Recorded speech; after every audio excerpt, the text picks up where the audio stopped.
The Hamilton Ticats win 41-28 over the Montreal Alouettes, and I guess we should start with Henry Burris. 5 touchdown passes, a 28 of 32 performance. What do you say about Henry? It's a stunning performance. The last 2 games against Montreal, what's he got, over 700 yards combined?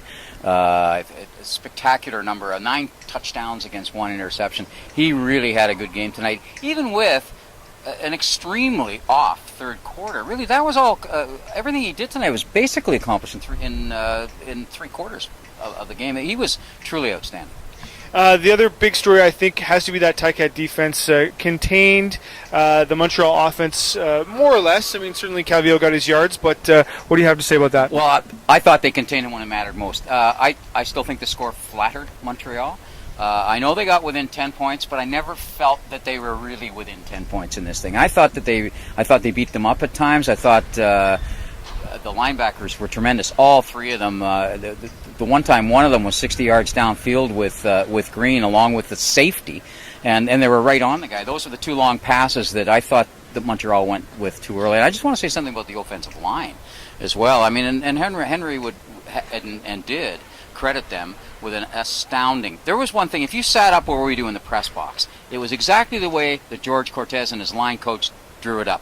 It's called a slide step, and they slid 5 yards to the left. Every single guy, almost in unison, it looked like a large synchronized swimming team, and it was touchdowns. That was the fifth touchdown pass of the game, and it was a thing of beauty. And even Henry talked about that and the kind of choreography that involved there. That offensive line's played very well now. I wouldn't say very well, but pretty well for 4 weeks now. 3 out of 4 weeks, and now Coburn has 100 yards plus.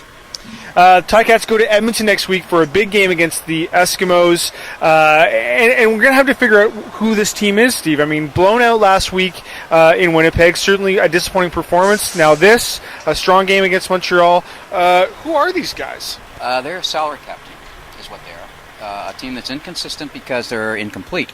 That said, they've got to find a certain completeness now, and I think they can draw on a few things, but I've said that before, you've said that before.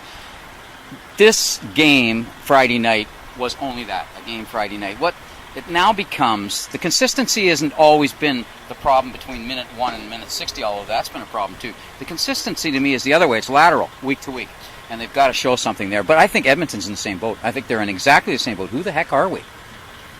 Make sure you check out Saturday's Spectator for my game story and Steve's column, as well as the Scratching Post blog for all the up-to-the-minute Ticat news. Reporting from Ivor Stadium with Steve Milton, I'm Drew Edwards.